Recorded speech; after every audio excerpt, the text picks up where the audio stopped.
Tenemos un panel titulado Zonas Especiales para el Desarrollo, CES. Nos acompaña el señor Francisco Ruiz Zamudio, director general de Facilitación de Comercio Exterior del MINCETUR, para quien pide un cálido aplauso.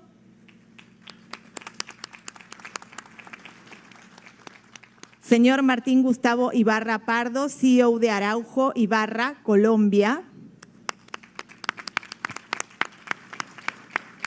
Mr. Kevin O'Connor, consejero estratégico del desarrollo internacional de Irlanda, Shannon, Irlanda.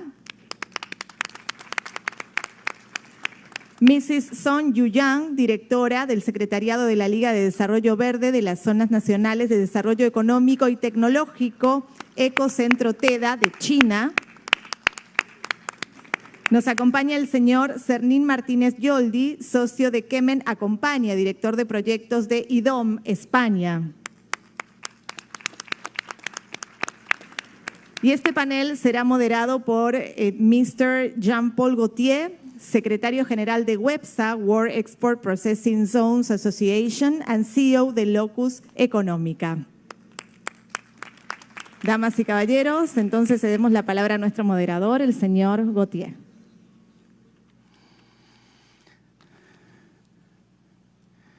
Gracias. Bueno, no sé si yo tenía algunas láminas, pero no estoy seguro si van a encontrarse.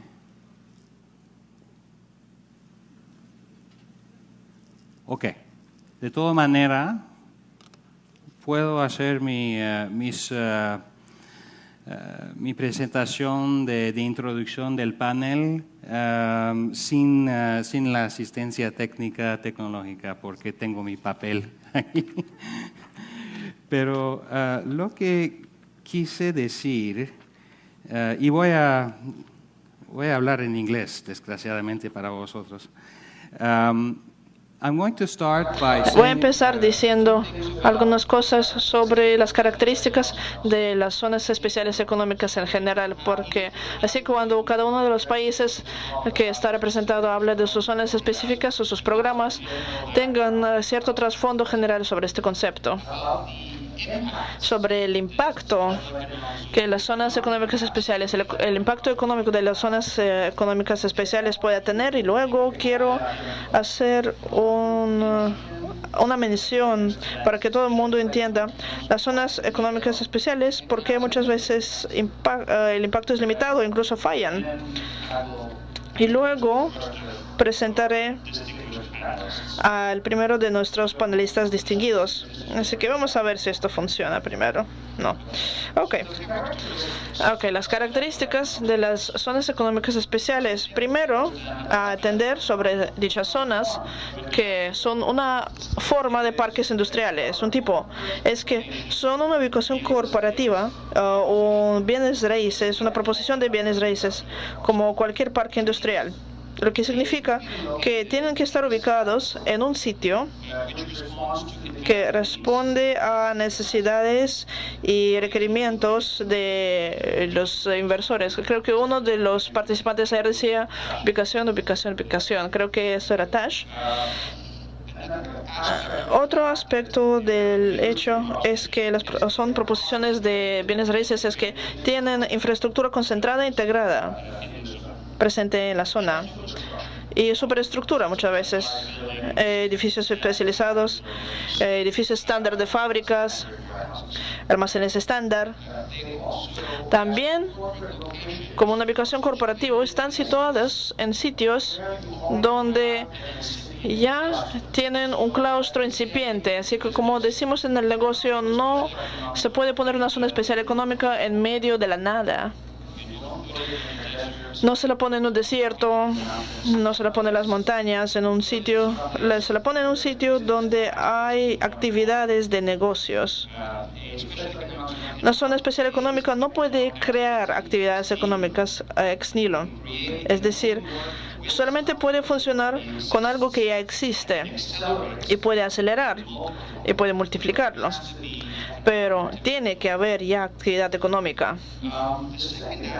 El segundo aspecto o característica de las zonas especiales económicas es que muchas ofrecen una inversión o una proposición de negocios.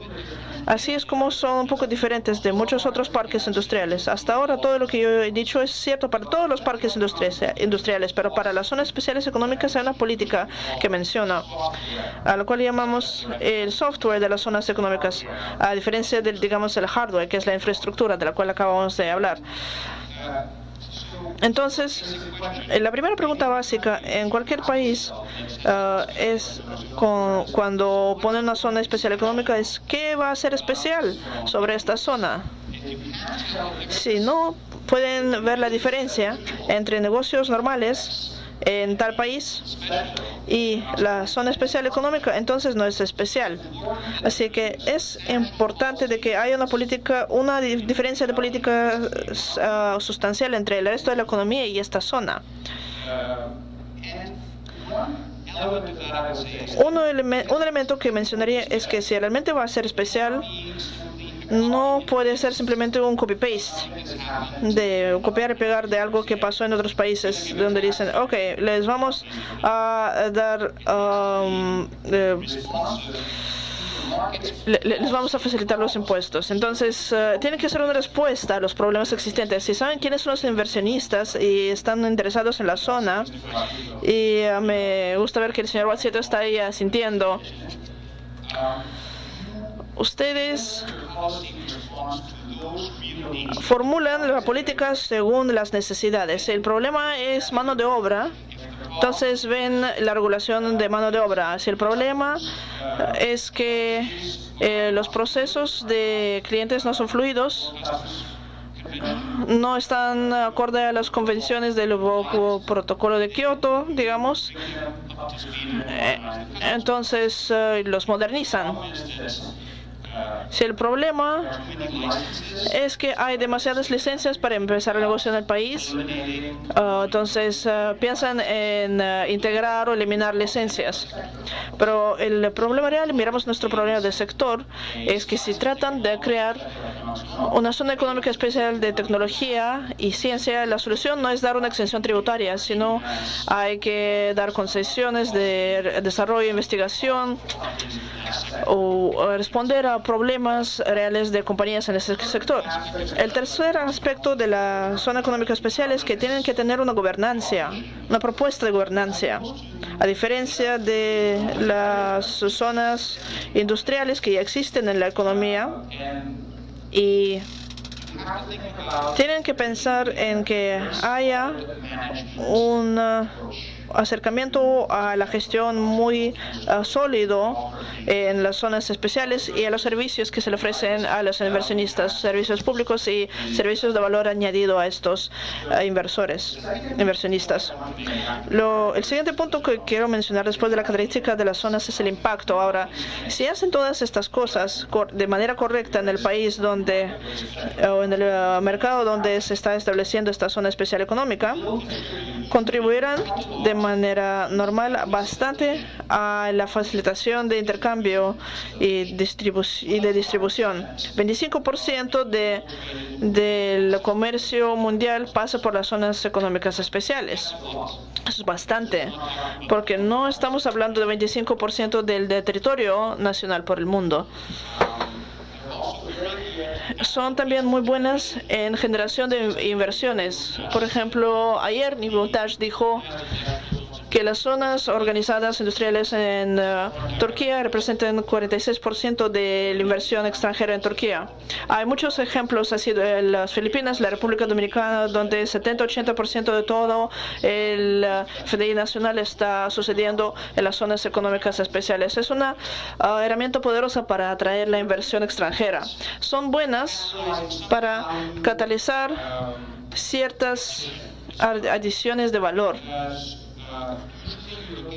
Normalmente uno busca actividades como manufactura, de logísticas, de ensamblaje, pero hasta cierta medida no creamos las zonas especiales económicas para crear arroz o maíz, sino que se las crea porque va a estar añadiendo valor.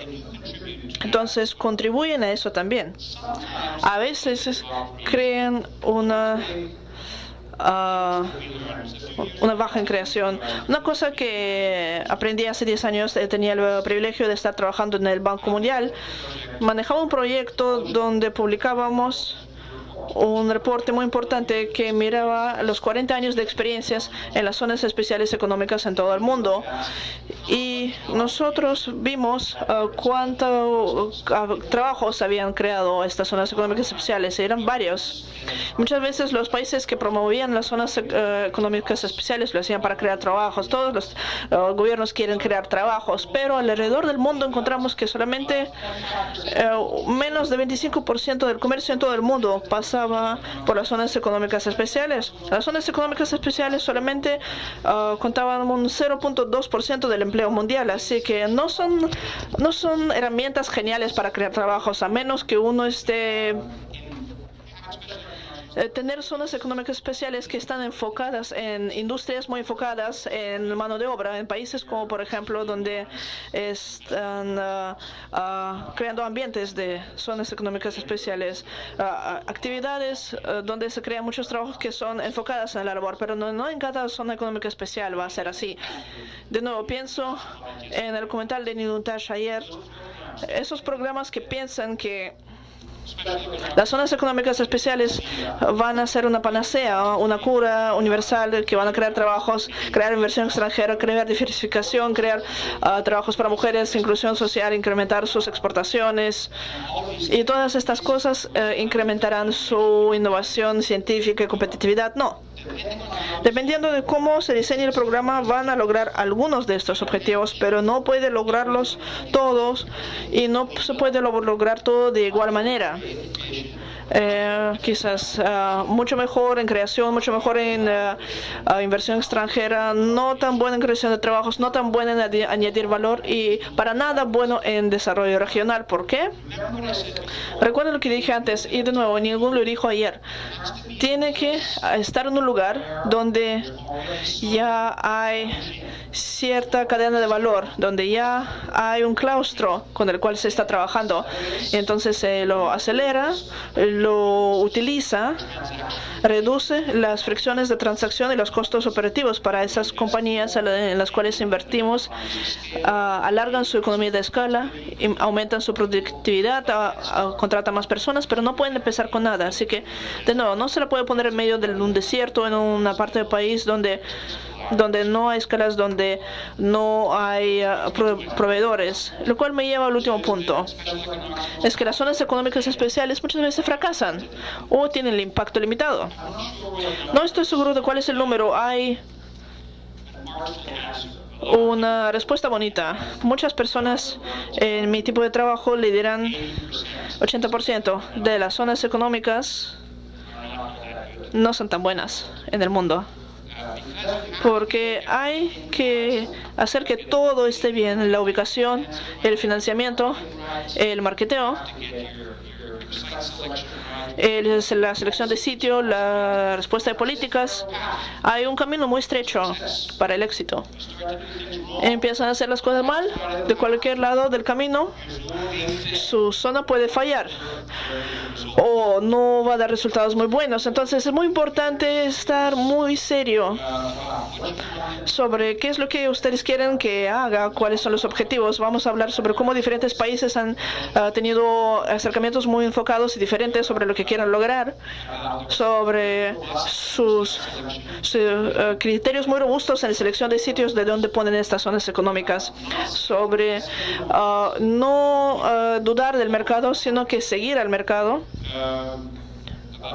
sobre involucrar al sector privado en el diseño, desarrollo y operación de estas zonas, porque el sector privado conoce el mercado, el sector privado tiene las conexiones de la industria, el sector privado tiene una cartera de clientes.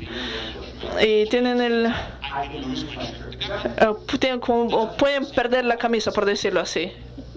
El gobierno no tiene el mismo incentivo, entonces quieren traer a alguien que sí tiene algo que perder, porque ellos van a tratar de asegurarse de que realmente va a funcionar.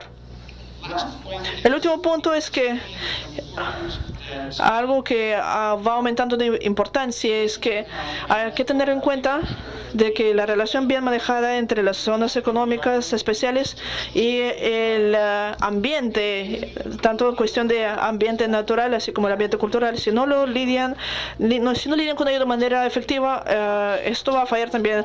La comunidad se va a revelar, incluyendo por ejemplo en Filipinas, en Pakistán y Bangladesh, donde ILO, la Organización Internacional de Mano de Obra, está monitoreando de cerca porque hay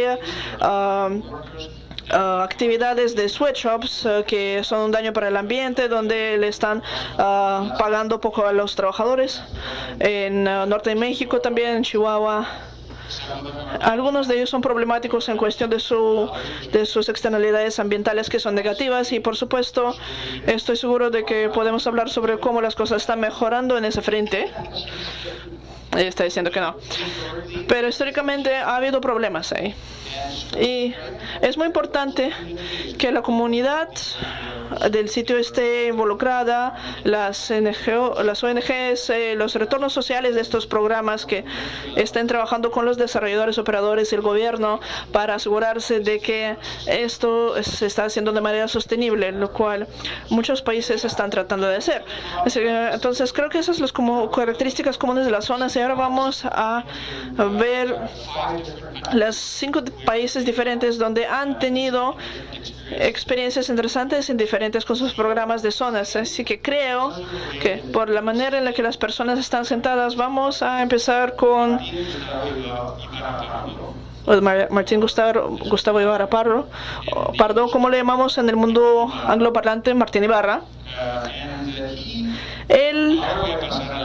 I'm going to switch to Spanish now because I have notes. Es el presidente de Araujo Ibarra en Colombia, un gabinete de abogados. Es un abogado, un socioeconomista, diplomado de la Universidad de Texas en Dallas y del Instituto de Comercio de ICE en Italy. No, okay.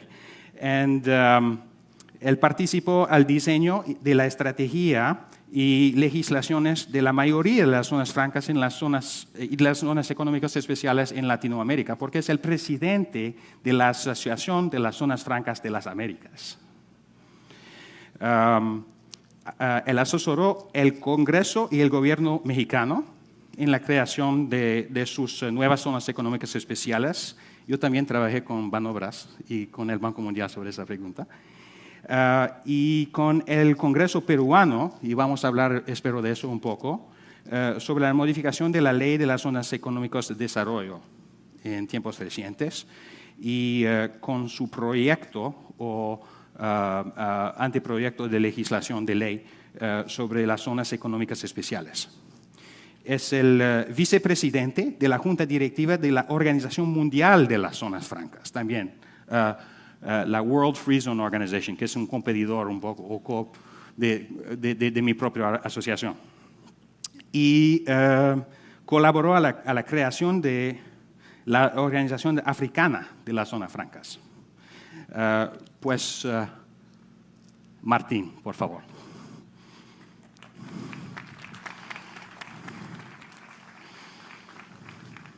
Muchas gracias. Hay una presentación. There's a presentation, I don't know. Pero mientras sale, yo quisiera hacer algunos comentarios. Aquí salió. A mí me ha correspondido hablar de las zonas francas en Colombia, pero quizás voy a hablar un minuto de cómo a partir de la OMC se dividió en dos la historia de las zonas francas y las zonas económicas en el mundo. Cuando se creó el GATT habían 50 zonas en el mundo. Cuando se creó la OMC habían 500 y hoy hay 3.500 zonas francas y zonas económicas especiales en el globo, en que hacen, como tú dices, el 25%, pero van a ser el 40% del comercio mundial en los próximos 5 años. por el e-commerce, cross-border e-commerce, que va a saltar del 12 al 30% del comercio mundial y se están creando las nuevas zonas cross-border e-commerce free zones o pilot free zone como tienen en este momento en China. Entonces la gran transformación de las zonas francas viene con la OMC, en donde pasamos de las zonas francas de exportación a las zonas francas de competitividad y generación de empleo y alta tecnología, porque la OMC prohibió los estímulos a las exportaciones alrededor de las zonas francas.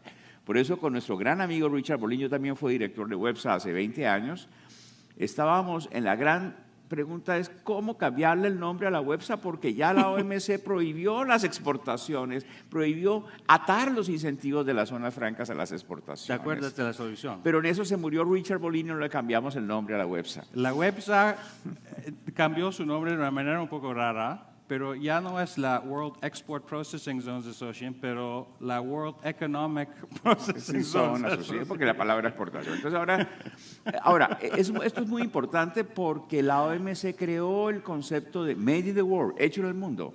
¿Y eso qué supone? Que las materias primas van saltando como una bola de ping-pong de un país a otro para convertirse en materia prima, producto intermedio, producto final, producto logístico, consumidor final. Y si tú no tienes, Jean-Paul, espacios libres de trámites e impuestos, no es posible las cadenas globales de valor.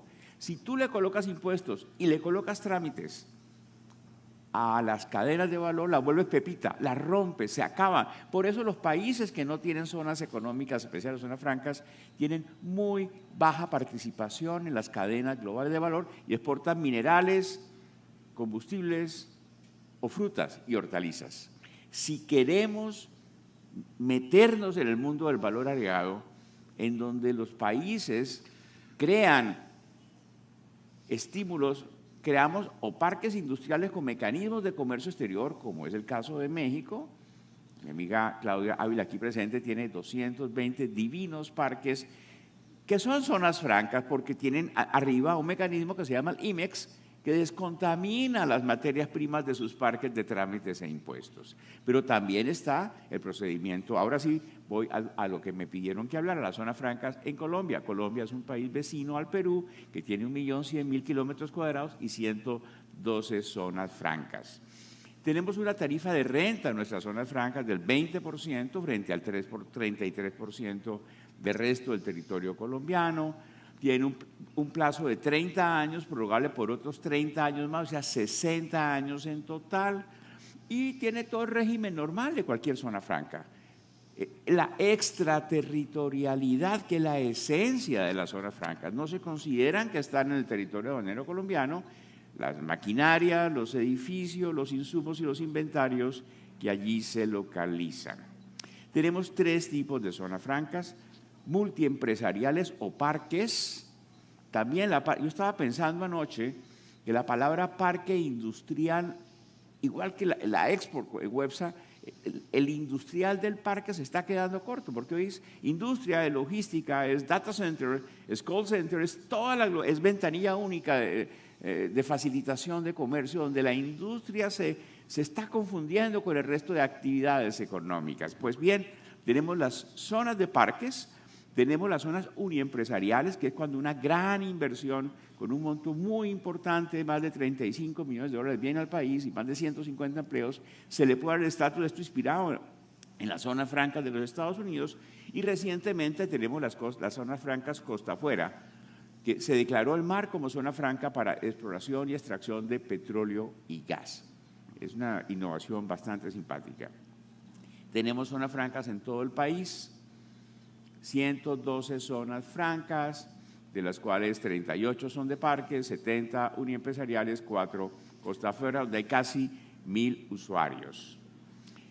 Tenemos 171.000 empleos en zonas francas. Yo he creado 8 zonas francas en Colombia, una de ellas en la de Bogotá, fui su promotor. En 64 hectáreas tenemos 32.000 trabajadores. Me preguntaba el organizador que si podía sacar una relación de empleos por metro, por kilómetro cuadrado. Pues ve, aquí en 64 hectáreas, o sea, en menos de 1 kilómetro cuadrado, 0.6, tenemos 32.000 trabajadores, o sea, 500 trabajadores por hectárea, que es un buen número de ocupación. Es muy importante mencionar cómo en un estudio que se acaba de hacer, se llegó a la conclusión que el 64% de las inversiones ubicadas en las zonas francas colombianas no se hubieran hecho si no existieran los incentivos. Ayer se preguntaba qué tan importantes son los incentivos para una zona. ¿Serán importantes o no serán? Pero algo más interesante es que son zonas francas que son máquinas de producir impuestos. Se han hecho estudios que demuestran que por cada impuesto reducido o exonerado se generan entre 2 y 6 nuevos impuestos para el país anfitrión. Esto se ha hecho en América Latina. Es porque tienen una tasa de 20%. Hay ciertos países, obviamente, que tienen con cero. Pero no importa, porque si la empresa tiene cero, el presidente de la empresa paga full, los vicepresidentes también, los 180.000 empleados en República Dominicana también, y van al supermercado y compran ron, que paga IVA, y el contenedor va al puerto, y la empresa que lleva el contenedor paga IVA, y el combustible paga IVA. Entonces, el circuito económico que se mueve alrededor de la empresa exenta, que no está exenta, genera impuestos 6 veces más. Hay mucha documentación internacional. Aquí tenemos los tipos de zonas francas en Colombia: de servicios, automotriz, parques tecnológicos, agroindustria, sector lácteo, e-commerce, offshore, servicios portuarios. Los puertos son zonas francas. No tiene sentido someter a los puertos a trámites de impuestos cuando sus mercancías están destinadas a los mercados internacionales. Tenemos puertos como el de Cartagena, donde el 70% de la mercancía es de reembarque. Aquí tenemos los usuarios por sectores, la gran mayoría son manufactura, pero también hay logística, y es muy importante porque la logística es transversal. El prerequisito de una buena industria es una buena logística. Sin buena logística no puede haber buena industria. Están absolutamente machembreados la logística con la industria. Algo muy importante: en los municipios donde hay zona franca se dispara la tributación, porque las exenciones o reducciones de impuestos corporativos tienen que ir acompañados con exenciones municipales, que tienen un término que se termina, y cuando se terminan empiezan a tributar. Pero además se mueve el torrente económico. Aquí vemos en el caso de una provincia de Colombia, a la izquierda los municipios sin zona francas, a la derecha los municipios con zona franca, y la tributación es dramáticamente diferente, mucho mayor donde tiene zonas francas. Aquí vemos cómo las zonas francas nos permiten nivelarnos internacionalmente con nuestra competencia. Cuando creamos la primera zona económica especial en China, hace 33 años, para Deng Xiaoping, inspirado en la zona franca de Shannon, aquí tenemos un compañero de Irlanda, fuimos a los 10 países vecinos a analizar qué daban para diseñarnos algo igual, algo muy superior a lo que estaban dando.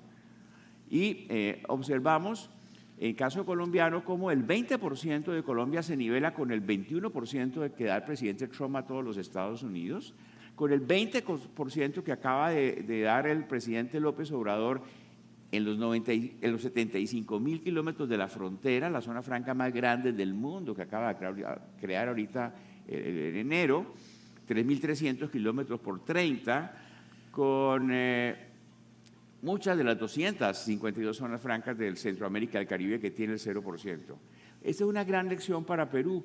¿Qué debería hacer el Perú para nivelarse internacionalmente y atraer manufacturas de valor agregado en cadenas de valor para poder diversificar su oferta exportable?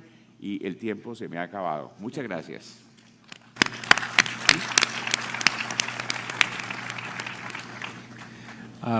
Bueno, no sirve que digo mucho, porque como Francisco llegó un poco a la última minuto no tenemos su biografía detallada, pero obviamente ya saben que es el director general de la facilitación a MINCETUR, y puede introducirse un poco más antes de empezar su presentación. Muchas gracias. Ciertamente la viceministra tenía que estar acá presente, pero ha tenido un inconveniente que no nos ha podido acompañar. Mencionar un detalle, ¿no? Antes de trabajar en el Ministerio de Comercio Exterior, yo era el gerente de promoción y desarrollo de la Comisión Nacional de Zonas Francas. Entonces, más que por el trabajo, hay un tema también de cariño hacia el régimen y conozco de todo lo que se ha tenido que se ha tenido que realizar para poder el régimen sacarlo, ¿no? a flote. Bueno, yo voy a tratar de, si Martín ha podido hacerlo en 10 minutos y habla él siempre con mucha elocuencia, etcétera, yo voy a hacer también mi máximo esfuerzo para poder cumplir con el tiempo. Martín y Jean-Paul ya nos han hablado un poco del tema de las zonas económicas. Yo solamente quisiera dejar un primer mensaje. Zonas francas es un concepto que, como le comentaba hace un poco, ¿no?, viene de la época de los fenicios. O sea, no es un tema de reciente, ¿no? Es un tema que viene de hace muchísimo tiempo. Casi todos los países del mundo tienen zonas francas, ¿no? Y en Centroamérica, por ejemplo, el 50% de sus exportaciones provienen de zonas francas. En China, el 60% de sus exportaciones provienen de zonas francas. Entonces, eso creo que nos da un primer mensaje de que este es un mecanismo que ha tenido éxito, que este es un mecanismo que los diferentes países utilizan con diferentes finalidades, pero básicamente, y a mí me gusta la definición que Costa Rica ha dado hace algún tiempo, de que el sistema de zonas francas es la espina dorsal de su sistema de atracción de inversiones. Y es interesante, y así debería ser, ¿no? Francisco, ¿puedo ahora ajustar un poco tu micrófono? Porque Sí. creo que es un poco lejos de tu boca. A ver, ahí. Vamos a tratar de... A ver. Creo que por la... acá. Ya. Perfecto. Entonces, Gracias. voy a poner acá para que... Entonces, ya Martín también había mostrado en esta lámina, y ahí hay que hacer una corrección porque en el caso de Colombia el porcentaje es 20, pero y eso también nos lleva a otra reflexión, ¿no? Si bien es cierto que los incentivos fiscales no son la única, digamos, elemento en la ecuación, son de suma importancia, porque en igualdad de condiciones, una inversión finalmente decide irse hacia un país o a otro, también en la medida que existan estos incentivos. Pero acá yo sí quiero hacer una tingencia, ¿no? Si ustedes ven el caso de esta lámina, en el caso del Perú, el Perú tiene 0% o sea, exonera al 100% de su impuesto a la renta, ¿no? Entonces, tenemos una exoneración hasta el año 2042, 2043 de las empresas que se instalen en nuestras zonas francas, y sin embargo, como vamos a ver después, los resultados han sido bastante discretos. Entonces, acá viene un elemento importante. ¿Son solo los incentivos fiscales ese elemento que genera que una zona franca tenga éxito? Definitivamente no, ¿no? Ahí, como ven ustedes, hay varios elementos, ¿no? El acceso a servicios esenciales es básico. Les voy a contar un caso. En la zona norte del país, donde tenemos una zona franca, el agua llega solamente 4 horas. Entonces, ¿cómo pretendemos atraer inversión si la industria que se instale ahí tiene que, digamos, enfrentar este gran problema, ¿no? Cuando hablamos de logística, pues hablamos de la conectividad de los puertos, y no todos los puertos en el país tienen el mismo nivel de conectividad que tiene nuestro puerto principal, que es el Callao. Entonces, eso también es un gran factor. La facilitación, ¿no? Los temas aduaneros son de suma importancia. Si tenemos una aduana que, en vez de ver a la zona franca como un socio confiable, más bien lo ve como un gran centro generador de contrabando, entonces las facilidades no se van a dar, y por el contrario, se les va a poner cada vez más presión, ¿no? La cercanía, y dice, a los centros poblados es importante. Yo recuerdo una empresa que instaló un laboratorio en una de las zonas francas y nos decía: oye, Francisco, ¿y mis ingenieros dónde van a vivir? Porque esta ciudad que está acá no tiene las condiciones necesarias de habitabilidad. Me voy a tener que ir a la ciudad principal, que está a 1 hora. Claro, para nosotros puede ser no muy complicado 1 hora, ¿no? pero para otras personas de otros países 1 hora es todo un mundo, ¿no? Y encima todavía sin sistemas de transporte masivo. Entonces, esos elementos, ¿no? Y el encadenamiento productivo, claro, es importantísimo, ¿no? Entonces, cuando uno analiza cuál es la realidad del Perú, nos vamos a dar cuenta que hoy tenemos 7 zonas con diferentes denominaciones, ¿no? 4 de ellas operan, las que están en azul, y tenemos 3 que están creadas por ley, pero que no funcionan. Y no funcionan ¿por qué?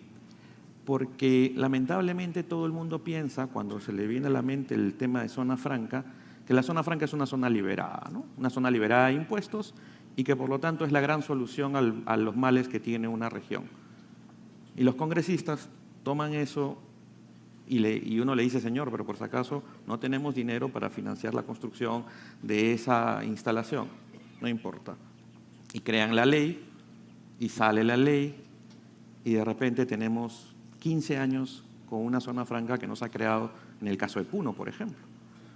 ¿Por qué? Porque no hay recursos para poder crearlo.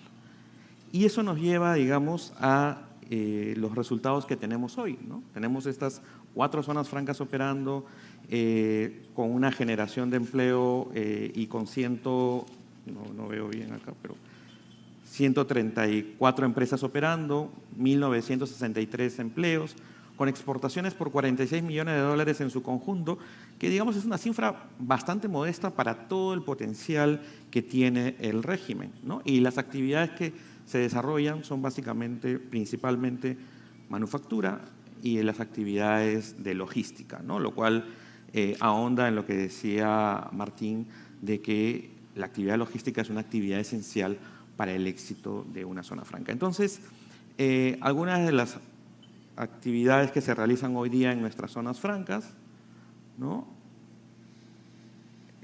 Algunos factores que se han venido realizando, ¿no? Que ya los mencioné, pero que desde la perspectiva del Ministerio de Comercio Exterior, por ejemplo, las zonas francas estaban excluidas de los acuerdos comerciales, ¿no? Y eso era algo que hasta hoy persiste en algunos acuerdos, en los acuerdos de primera generación, pero que en los acuerdos a partir de Estados Unidos ya se han incluido a las zonas francas como beneficiarias de este régimen. Entonces, desde el lado del Ministerio se ha tratado de apoyar lo más que se pueda al fortalecimiento del régimen.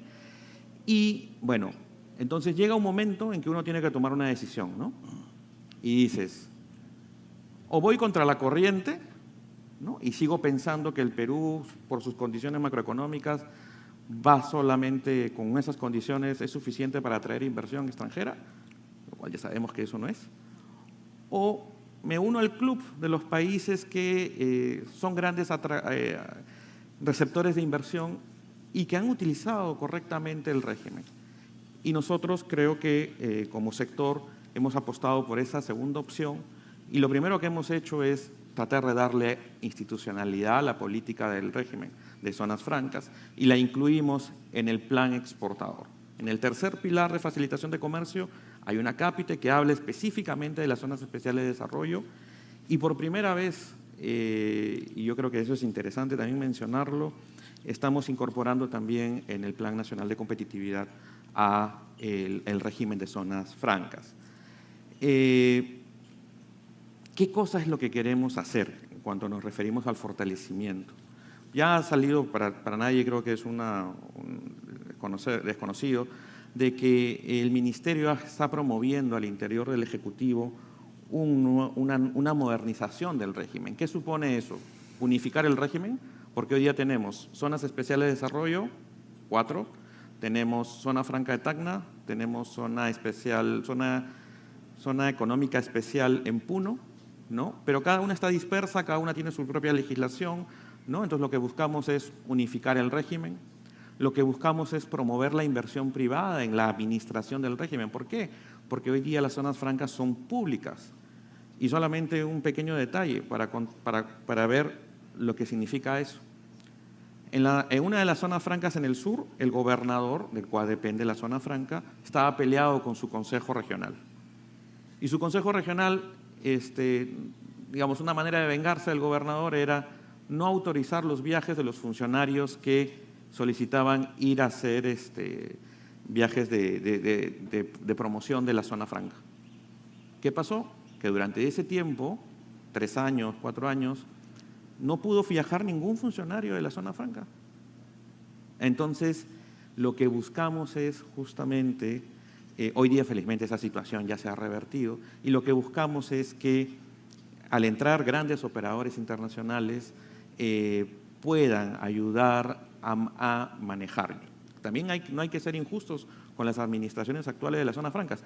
Hacen lo que pueden con lo que tienen, no reciben fondos del Estado, se solventan con sus propios recursos. Entonces, claro, es un poco complicado, ¿no?, manejar eso. Entonces, lo que buscamos es unificar el régimen, promover la participación del sector privado, buscamos también ampliar las actividades, sobre todo aquellas de alta generación de valor agregado, ¿no? Y en este momento, y bueno, hacer mejoras en la parte aduanera, ¿no? En eso estamos conversando con el Ministerio de Economía y con el Ministerio de la Producción, claro está. Y lo interesante es que, por lo menos en todo el tiempo que yo tengo acá en el Ministerio de Comercio, que ya son 13, 14 años, es la primera vez que veo que siento vientos nuevos, ¿no? Donde están recibiendo ya con un nivel de apertura, yo diría, no visto anteriormente, la posibilidad de reflexionar sobre el futuro del régimen, ¿no? Entonces, en este momento nosotros estamos conversando, estamos consensuando posiciones. Claro, es un poco complicado, ¿no? Pasar de la noche al día es complejo para cualquiera, ¿no? Más aún para ciertos funcionarios que han estado acostumbrados a decir que el régimen de zonas francas no debe existir, etcétera, etcétera. Entonces estamos en una labor de convencimiento, de evangelización. Agradecer a la Asociación de Zonas Francas de las Américas también, porque nos está ayudando en esa concientización y sensibilización, porque no hay que ver al régimen como competencia desleal, nada, sino que hay que darnos cuenta de que competimos, como decía Martín, competimos con el mundo. Y si nosotros solos nos cerramos y decimos que no, los mayores perjudicados vamos a ser simplemente nosotros, ¿no? Y esa cifra de 40 y tantos millones de dólares que exportamos debería dispararse, ¿no? Entonces, en ese sentido, eso es un poco lo que yo quería traerles, decirles que el proyecto estamos consensuándolo. Yo creo que vamos a tener unas muy buenas noticias para el sector empresarial, para que puedan apostar por el régimen, y la idea es no solamente tener 7 zonas francas, sino tener las que se necesiten en donde se necesiten, ¿no? Yo creo que ese es el mensaje que yo quisiera traerles de parte del sector. Muchas gracias. Excelente, Francisco. Para esas noticias, es lo que dijo antes Martín, que es un momento clave en la historia de las zonas francas, las zonas económicas especiales en su país. Yo me acuerdo, hace 4 o 5 años hice un informe con el Banco Mundial proponiendo justamente este ajuste de su régimen un poco. Cuando estaba la ministra Silva. Sí. Y don Roberto por allá, que me acompañó a varias zonas en Matarani y en Tacna, donde proví el cordero peruano y todo eso. Pero aparte de eso, la UNUDI también, en su informe el año pasado, propuso también este cambio de régimen. Pues que buenas noticias que las cosas están avanzando así con el apoyo de la World Free Zones Organization, la ASFA. Seguimos con Kevin O'Connor, asesor estratégico en zonas económicas especiales a IDI Irlanda, que es the Irish Development International. Y él es un asesor en zonas económicas especiales, inversión extranjera y directa, desarrollo económico, con más de 40 años de experiencia en el sector público y privado. Él tiene títulos en Administración de Empresas, con maestría en Planificación Económica Regional y local del Instituto de Tecnología de Dublin, en Irlanda. Trabajó con Shannon Development, que es un ejemplo crucial, importantísimo de una zona económica especial exitosa. Y ¿qué más?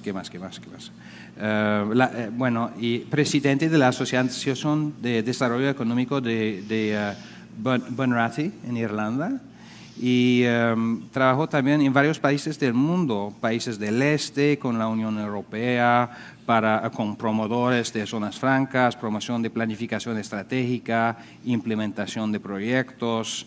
En Botswana formó parte de un equipo que implementó una estrategia de desarrollo para zonas económicas especiales durante 5 años. Yo también participé a eso en los tiempos iniciales de desarrollo de este programa.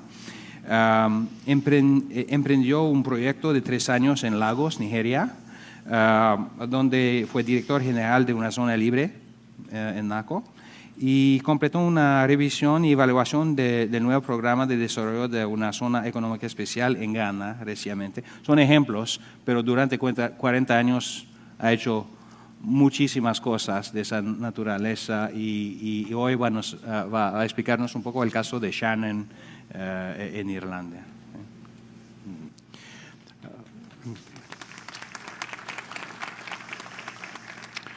Okay, good morning, ladies and gentlemen. Buenos días, damas y caballeros. Es realmente un placer para mí, un gran honor estar acá con ustedes esta mañana en Lima para presentarles esta historia de Shannon en Irlanda.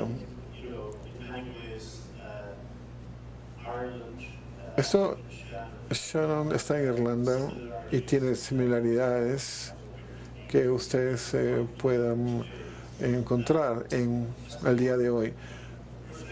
Bueno, haciendo un reflejo en diferentes presentaciones y diferentes oradores esta mañana, es probable que sea útil ver una zona como Shannon, que es una zona para exportar en el año, que fue empezada en el año 59. Ya tenemos el 60 aniversario este año, ¿no?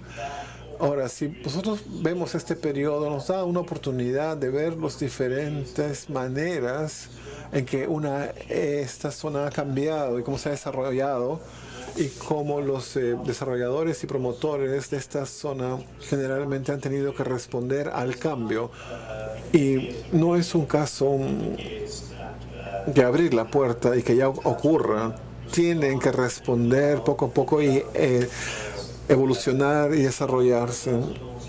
Y muchas zonas han fracasado espectacularmente.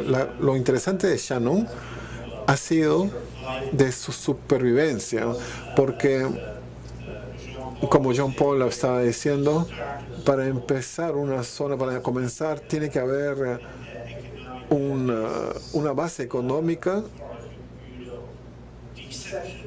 ¿no? Y la excepción de esto es Shannon, porque no había una base económica aquí. Se desarrolló en el 1959, en un momento en que Irlanda estaba en un periodo muy deprimido.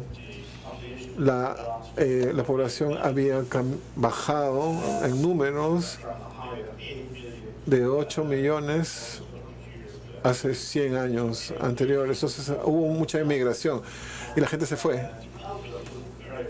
Entonces el resultado de eso era mucha depresión. Entonces, en una ciudad pequeña, la área libre era un estímulo, y tenía que estimular no solamente la zona libre y la región, sino al país completo. Entonces, yo espero que esto sea útil, y espero también que también les aliente a ustedes, a las zonas que están empezando, que se están desarrollando en este momento y que podrían estar con dificultades también. Porque si se prueba de que usted está y que usted es innovativo y puede aceptar el cambio puede sobrevivir y puede tener éxito. Shannon está ubicado en la costa oeste de Irlanda.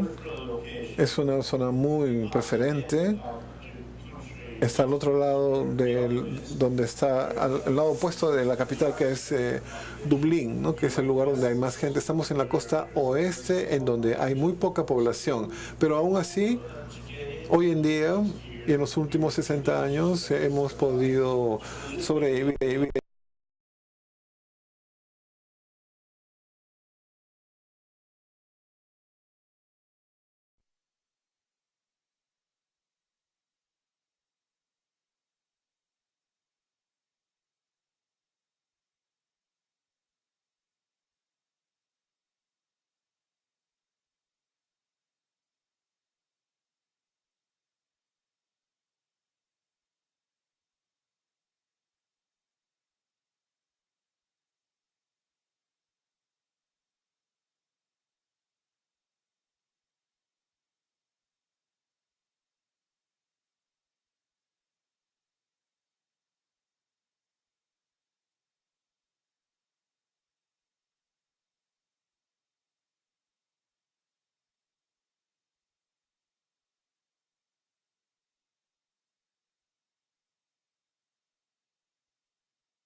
Non si sente niente.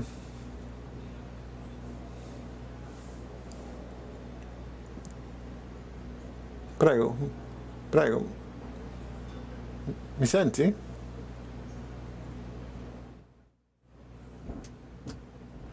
Buongiorno, buongiorno, salve. Ya prendió, ¿no?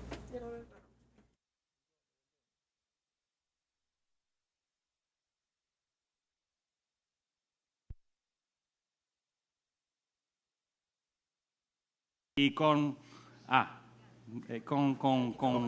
we're back. un montón de diáspora irlandesa y varias ventajas competitivas que permitieron su éxito. Okay, so just to move along. Oh, I'm getting my time back. Voy a recuperar mi tiempo. I suppose, Bueno, el desarrollo de esta área, zona en la región, era realmente el punto de inicio, y era ese inicio que se volvió el conductor económico realmente para empezar a desarrollar la región. Estoy pensando, cuando estaba escuchando a John Paul, acerca que la importancia de la ubicación. Yo creo que en algunos casos es una cuestión de oportunidad, porque el desarrollo de una zona libre coincidió con el desarrollo de los aviones grandes, con la capacidad de mover la gente y los productos a grandes distancias, y en eso tuvimos mucha suerte, ¿no? del transporte aéreo.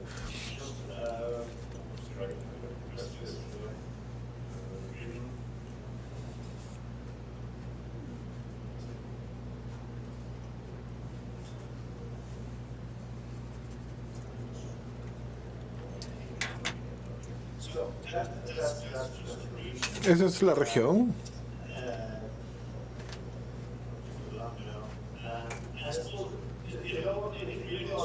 Bueno, empezó en el año 45, ¿no? Con el desarrollo de una base aérea, que cuando terminó la guerra, continuó después empezaron a desarrollar los aviones grandes acá. Entonces había que hacer un aeropuerto porque en ese momento venía, por ejemplo, los aviones podían volar a distancias cortas, volaban de Londres a Shannon y de ahí a Dublín. Entonces acá después los aviones crecieron y pudieron volar más distancias, ya no había necesidad de hacer paradas o escalas, ¿no? Entonces, ¿qué hacemos? ¿Cerramos el aeropuerto y nos vamos a Inglaterra? No. ¿Como hacen todos los demás? No. Entonces acá en esa región vieron acá al cielo y dijeron lo que estaba ocurriendo. Entonces, porque hacia abajo no había nada, abajo no pasaba nada. Entonces vieron acá que es ahí donde está el futuro. Entonces el truco era de cómo bajar a la gente, que bajara del cielo y que produjera un producto acá y luego vuelva al cielo, ¿no? Y entonces dijeron, tiene que haber una zona de procesamiento libre de impuestos, ¿no? Entonces esa fue la primera zona libre y fue la primera tienda duty free acá. Gran innovación. La innovación mundial, ¿no? El primer duty free. Entonces acá se estableció esta zona, se desarrolló la industria, generaron el cargo y entonces el aeropuerto sobrevivió. Y también había una segunda fase que era el desarrollar el turismo que atrajo al turista, y para eso en la región de esta Shannon, ¿no? Y eso también aumentó la inversión para hoteles que atrajo, y también eso tuvo mucho éxito. Hoy en día la zona tiene muchas empresas, más de 100 que vienen de muchos sitios en todo el mundo. Muchos se enfocan en sectores como aviación, ingeniería, ICT, Biomed, Pharma y servicios internacionales también. En la aviación quizás sea el clúster más grande. Tenemos 40 compañías que están involucradas en Emirates Load, en mantenimiento, y también tenemos muchas compañías que están comprometidas en el financiamiento y el leasing de aviones. Y ese es otro clúster muy importante. Uno de los temas de esta conferencia es la sostenibilidad, y hay que tener en cuenta que muchas de las empresas que están acá en Shannon hoy en día, muchas son las compañías más grandes y los grandes empleadores, y están acá desde los principios de los 60, como Beers, SPS, Mobilex, EI, ¿no? O sea, han llevado la carga del tiempo, han tenido también mucha inversión en 60, en 70, y algunas tenían un mal nombre porque las empresas venían, se establecían y luego cerraban y luego continuaban. En Irlanda nosotros teníamos en esta zona, al principio había muchas firmas textiles que vinieron, se establecieron grandes instalaciones, pero como al subir la mano de obra en Irlanda cerraron la puerta y se fueron al siguiente país. Y había nuevas leyes, entonces siguieron buscando una mano de obra barata. Ahora nos hemos enfocado en estos sectores en particular, no textil. Bueno, acá este cuadro les muestra la evolución de las zonas desde una cosa muy pequeña en 1960. Les muestra en amarillo, ustedes pueden ver el crecimiento y el camino de las firmas manufactureras. Lo que es interesante es para los primeros 20 años, al principio, los servicios, las empresas de servicios estaban muy por debajo de la manufactura, hasta que se volvieron mucho más importantes para la zona. Y si usted va a la zona, hoy en día ustedes ven que hay más oficinas que empresas tipo fábrica. Bueno, una de las cosas, perdón,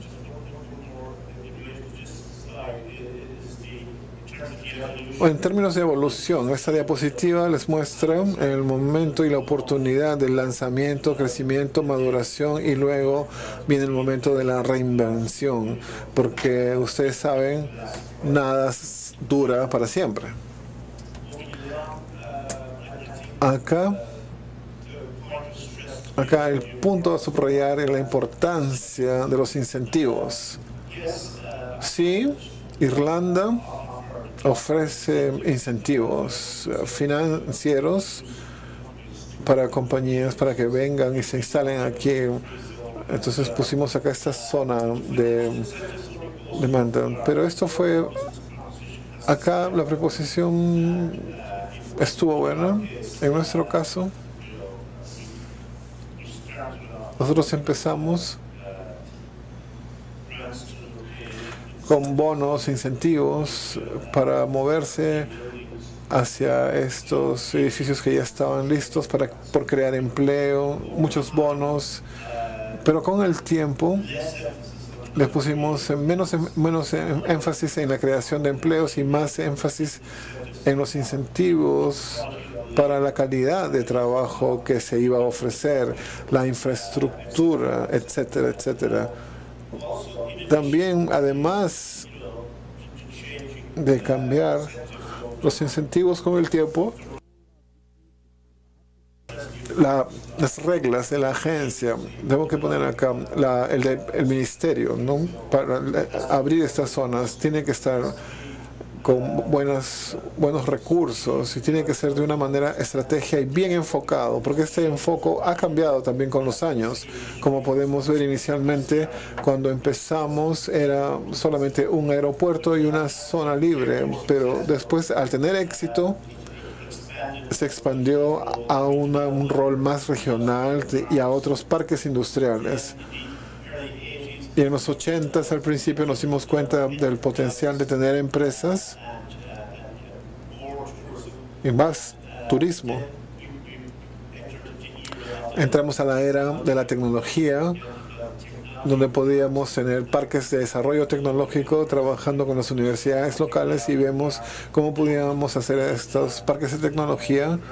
Y también, junto con la universidad, nos volvimos un nuevo conductor económico. Y ahora, en lugar de tener solamente un aeropuerto y una zona libre, acá el conductor tenemos a la universidad y el parque de tecnología y el centro de innovación, que también está por separado.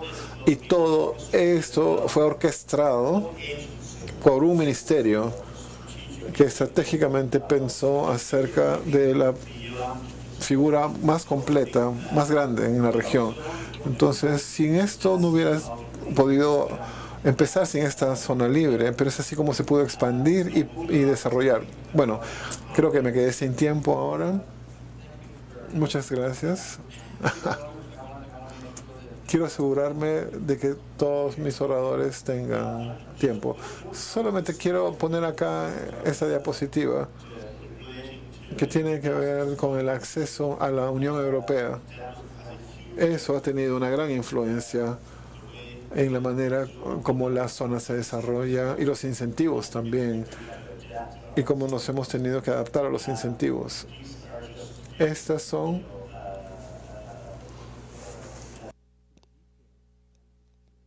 detalles de los cambios en los incentivos y en el programa de operación de esta zona, ¿no? Los pasados y los incentivos que tenemos hoy en día. Para la planificación para el futuro, es interesante de que el primer edificio ahora se van a demoler.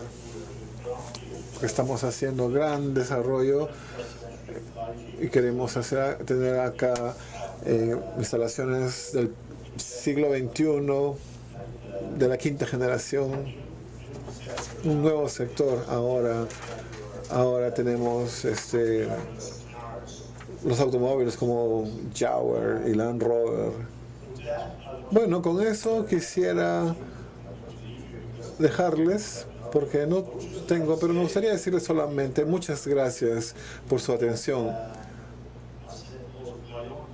Mi compañía IKEA ofrece un programa que se llama Construcción, ¿no?, para cómo hacer crecer la cadena de evasión y sale ahora en noviembre. Muchas gracias.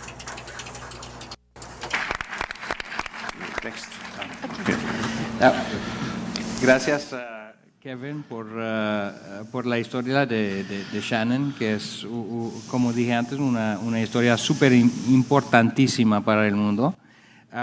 Ahora vamos a escuchar a la señora Song Yuyan, que es directora de la Liga de Desarrollo Verde de las Zonas Nacionales de Desarrollo Económicos y Tecnológicos de China, y también directora en el Ecocentra de la Tianjin Economic Development Area, que es una zona franca en China clave.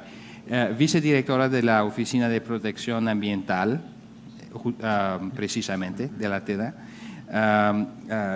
y tiene una maestría en Planificación y Gestión Ambiental de la Universidad de Oxford Brookes, y participó en la gestión de proyectos internacionales en China, pues no tiene generalmente una experiencia de China, pero de colaboración con ambos organizaciones internacionales, incluyendo sobre el proyecto de emisión de gases de efecto invernaderos Sino-Francia, el proyecto sobre simbiosis industrial Switch Asia, el proyecto piloto de cooperación ambiental Sino-Italia, y el programa de cooperación de gestión ambiental con la Unión Europea para la construcción de un sistema de gestión de residuos sólidos en TEDA, y participó en el proyecto piloto de gestión ambiental de parques industriales en China con el programa de las Naciones Unidas para el medio ambiente, la PNUMA. Pues tiene bastante experiencia con mejoras prácticas como compartidos por varios entes de todo el mundo y no solamente en un contexto chino. Gracias, señora Yuyan, por su participación. Okay. Thank you, Jim-Hwan. Ok, gracias, caballeros. So I think that stay here and I can Voy a quedarme aquí para poder cambiar mi PowerPoint. Ayer mostré un caso sobre el parque industrial de TEDA. Hoy solo vengo aquí para una presentación general de los parques industriales en China, el desarrollo verde. Como acaba de decir el señor La Zona Libre, pero creo que en mi presentación voy a presentar sobre la parte ambiental y económica, el desarrollo en las zonas industriales. No solamente en las zonas libres, pero quiero darles un poco de mi pensamiento. Estaban diciendo sobre ubicación. Bueno, yo también digo tiempo. Y yo estoy a punto de decir políticas, porque en China las zonas libres de desarrollo rápido en este año, el gobierno central les dio muy buenos incentivos en términos de políticas como la TEDA o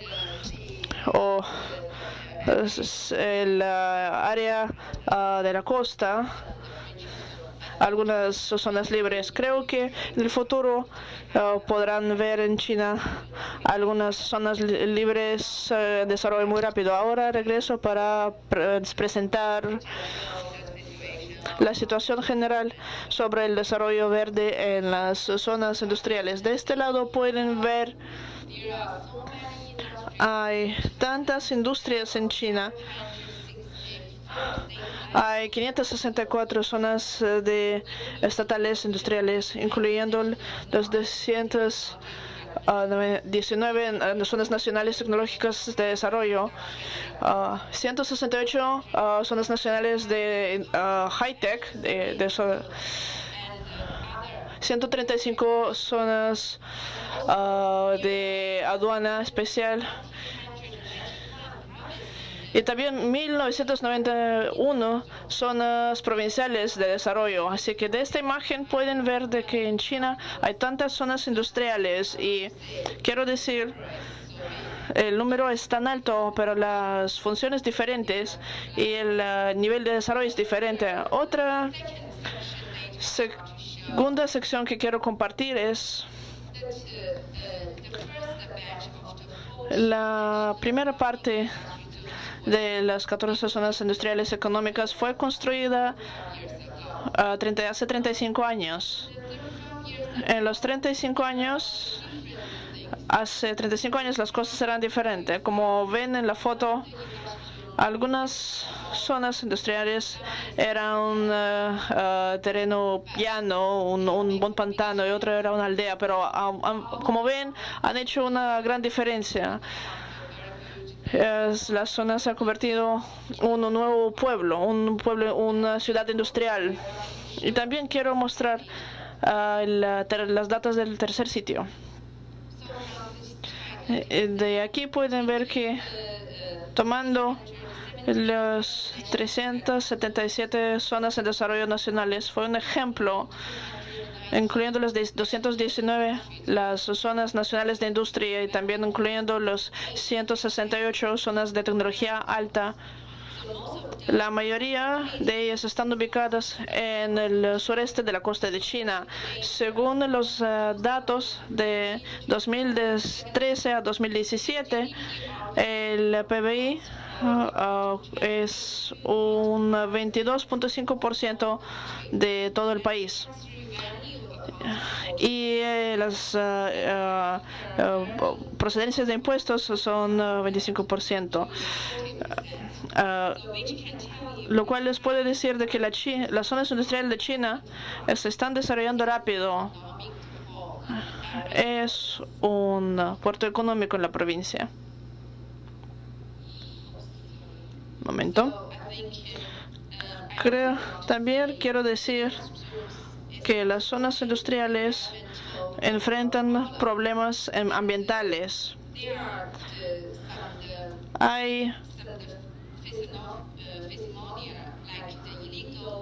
Algunos son como la utilización ilegal de fertilizantes, la descarga de lodo o contaminación, basura y otras cosas aparecen en las zonas industriales chinas. Y el gobierno central lidió con pronosticó este problema y tratan de moldear los parques industriales para crear una política sostenible de ambiente y crear protección ambiental sólida. Entonces,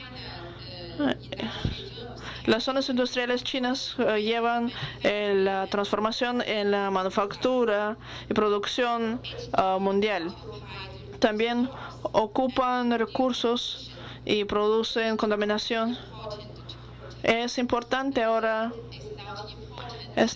no es importante proteger el ambiente cuando la gente no ha resuelto los problemas de la comida y la ropa, pero cuando la gente se vuelve rica, ven que los problemas ambientales son muy serios.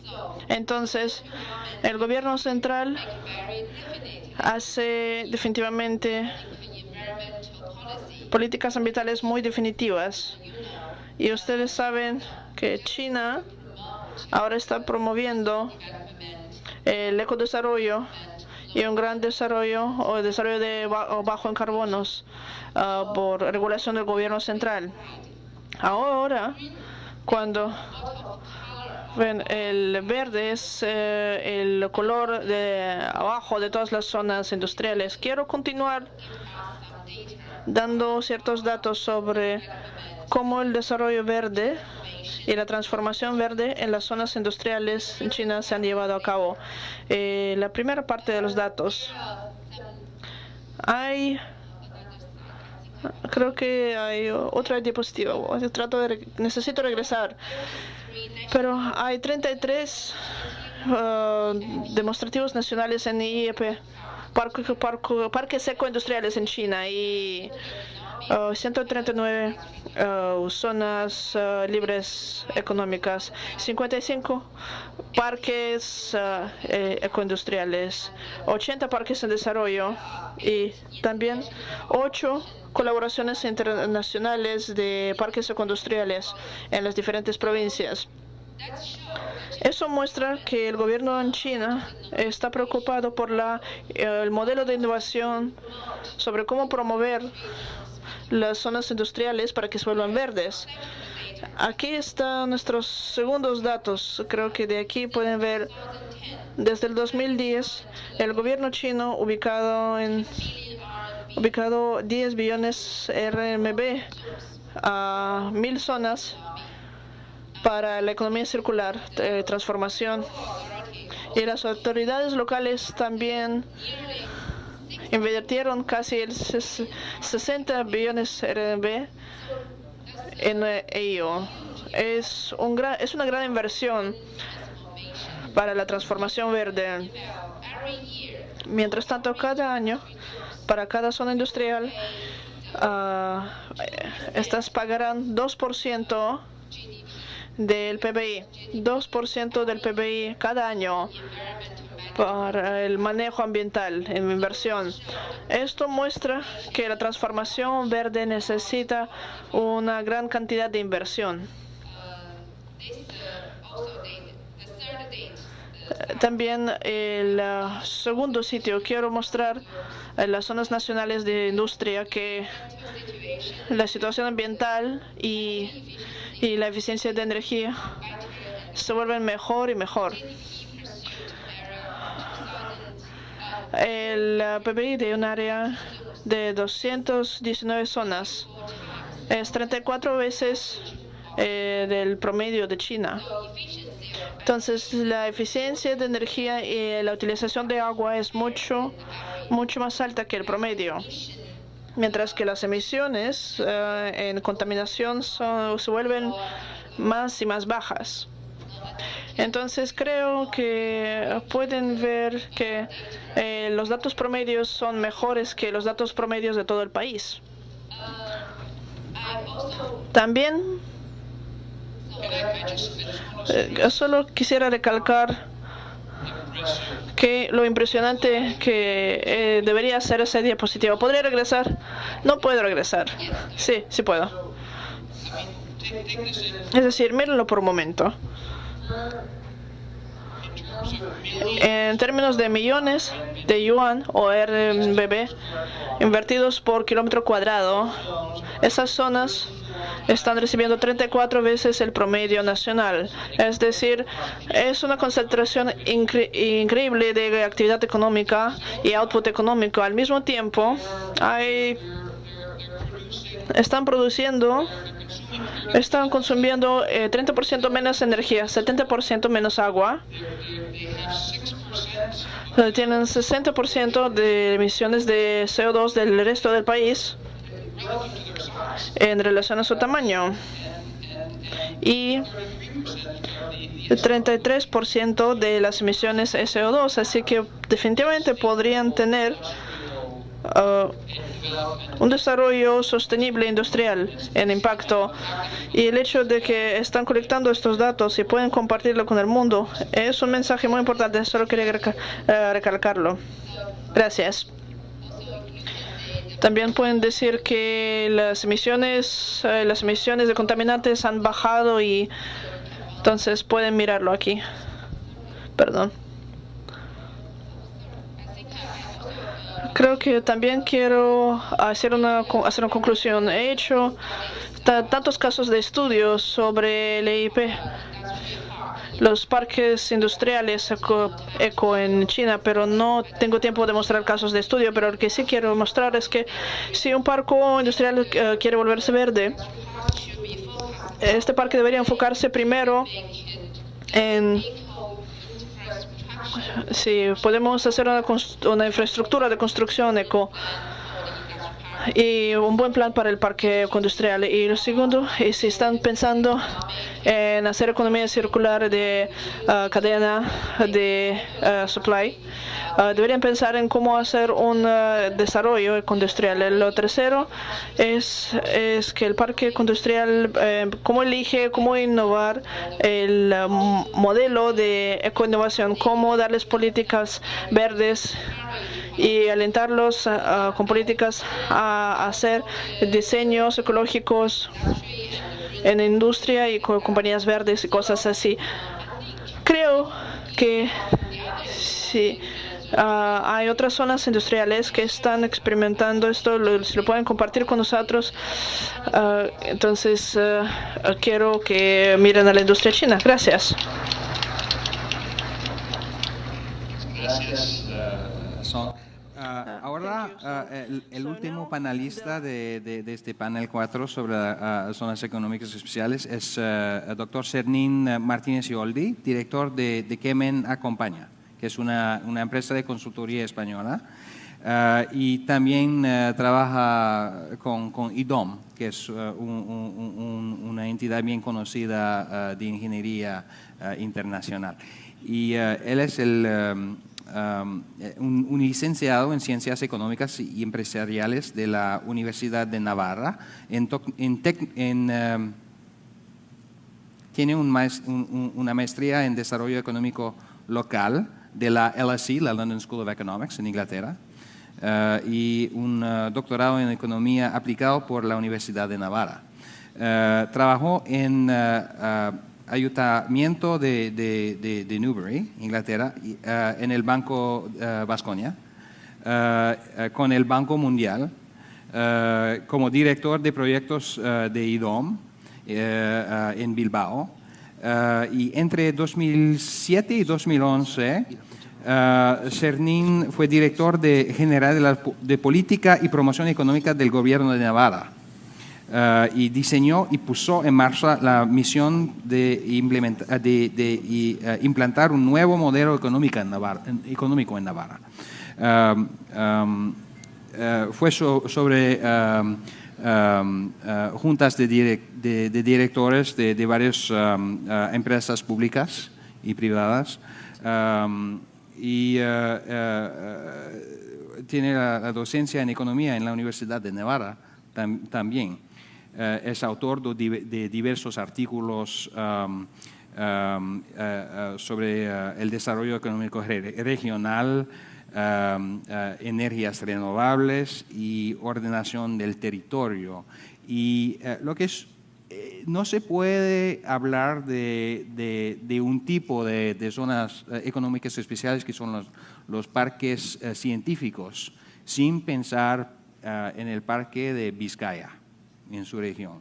Pues es también como Shannon, un otro ejemplo clave, o como Tianjin, de una iniciativa súper exitosa e interesante. Y pues tenemos realmente una suerte que Cernín sea aquí para compartir su experiencia con nosotros. Gracias, Cernín. Muy bien, pues muchas gracias, Jean-Paul, y muchas gracias a los organizadores por poder darme la oportunidad de estar aquí compartiendo con todos ustedes y sobre todo reforzando los lazos personales, profesionales, creando relaciones que hoy es la clave para el desarrollo. Las ideas que han salido, location, time, policy, yo añadiría tres: tradición, relación, innovación. Para mí esta terna es hoy la clave también del tema que nos ocupa aquí, los parques industriales, y por eso me voy a centrar en el nuevo paso que se viene dando en España desde los años 90, sobre todo en los parques industriales, que son los tradicionales polígonos industriales de España desde los años 50. En los años 90 se ha creado una figura en la que no se habla apenas de infraestructura, no se habla de hormigón, sino se habla de innovación y de relación entre todos los agentes de la cuádruple hélice, ¿no? Las empresas, la universidad, el gobierno que acompaña y también la sociedad civil, la creatividad, que contribuyen con sus ideas, innovando y creando. Por eso el título de mi presentación es Parques científicos y tecnológicos en España. Y en primer lugar comenzaré con una definición que la da la Asociación de Parques Tecnológicos de España. Es un espacio físico que mantiene relaciones con centros de investigación y de conocimiento. Por tanto, es esencial la relación entre la academia y la empresa. Son empresas que trabajan con el conocimiento. Esto es su materia prima básica. Si bien, por tanto, tal como se recogía también en la evolución de Shannon, son empresas fundamentalmente de servicios, porque hoy la distinción entre la producción y el servicio pues cada vez es más difusa y toda producción acaba siendo un servicio. Y también los parques poseen un facilitador, ¿no? Una oficina central encargada también de suscitar las relaciones entre todos los agentes, no solo del parque, sino fuera del parque también. Con este objetivo de fomentar la innovación y la creación permanente. Esta es la evolución de los parques que cumplen, digamos, estos requisitos, parques científicos, tecnológicos en España, desde los años 90. El Parque Tecnológico de Vizcaya, que fue el primero, se creó en el año 89, en una región como es el País Vasco, de una grandísima tradición industrial, y la creación del siguiente paso hacia la economía del conocimiento fue solo posible por la tradición industrial existente de tantos años, ¿no? Como ven, fue una evolución fuerte en los años 90 hasta el año 2007, fomentada por ayudas públicas que después detallaré. Los años de la crisis no afectaron especialmente a la figura de los parques tecnológicos, se mantuvieron en cuanto a número, pero veremos después que las empresas siguieron creciendo. Y, bueno, últimamente pues, se está dando un proceso de concentración de parques, de selección natural de los mismos, porque en algunas actividades la ubicación, que es fundamental, puede no serlo tanto, cuando hablamos de tecnologías del conocimiento y otros intangibles que no requieren infraestructura tan dura. Pero como voy a hablar de tradición, voy a hablar un poco qué pasó en España antes del año 94, porque tiene gran relación con el tema de este congreso. España es uno de los, se decía ayer, 4 países que han pasado en 50 años de ser pobres a ser ricos. No se mencionó a España, pero es uno de ellos. España en los años 50, el 40% de su Producto Interior Bruto era agrícola.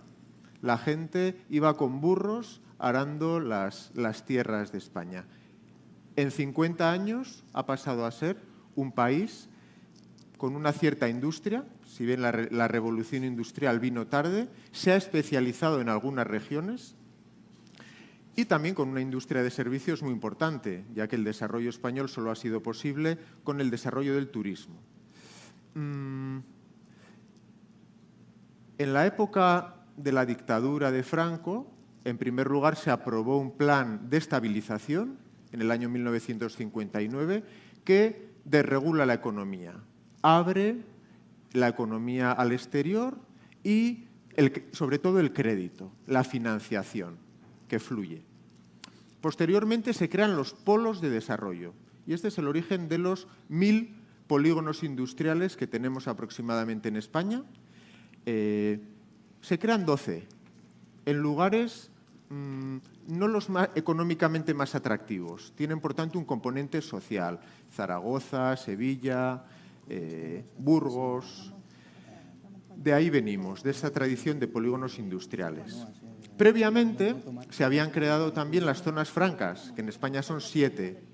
Tenemos 2 en las Islas Canarias, Tenerife, Las Palmas, tenemos 2 en Andalucía, Cádiz y Sevilla, Barcelona, Santander.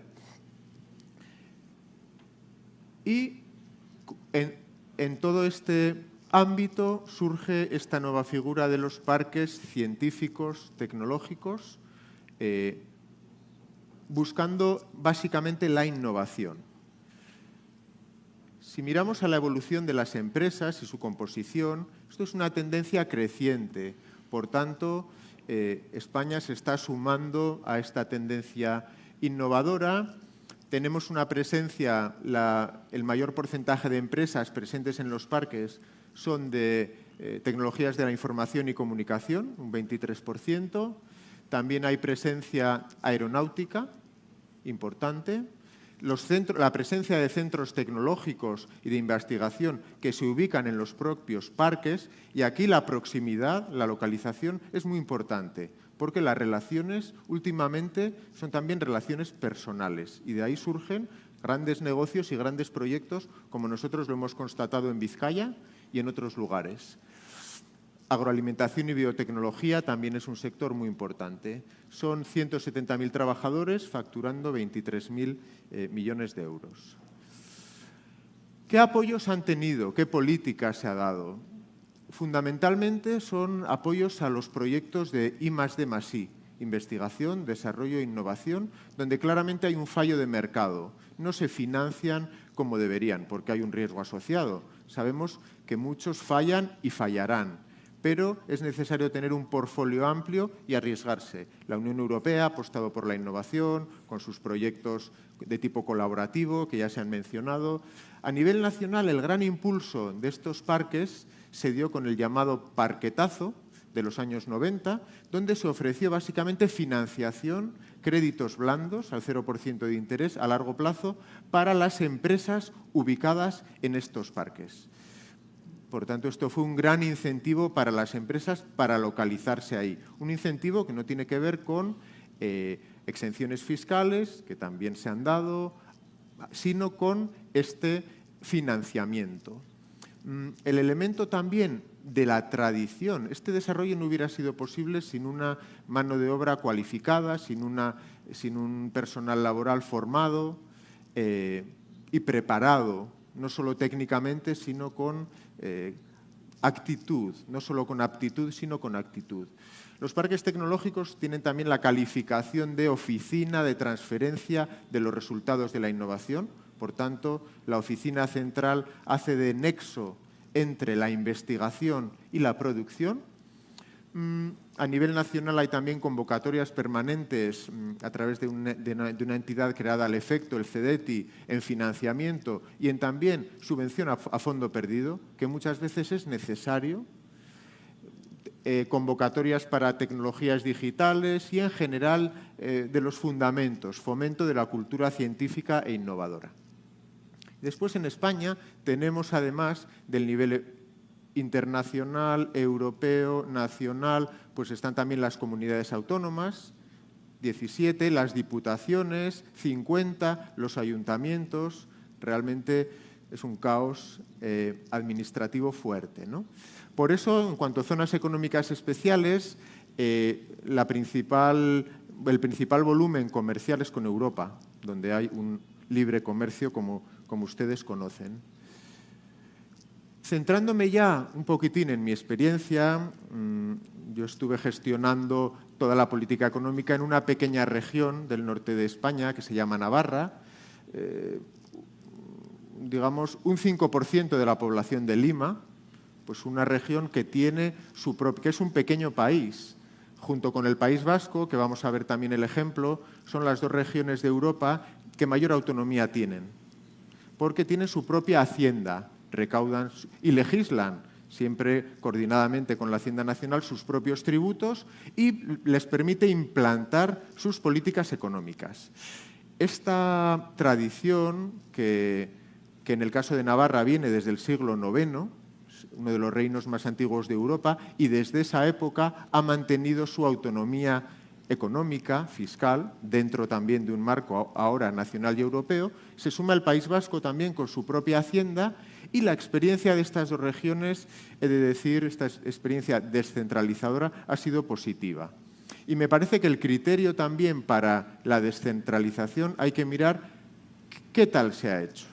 No es lo mismo que se haya utilizado bien, y ahora estas son dos de las regiones líderes en España en Producto Interior Bruto y también por encima de la media europea, que no se hayan utilizado bien las competencias, donde deben revertir al Gobierno central.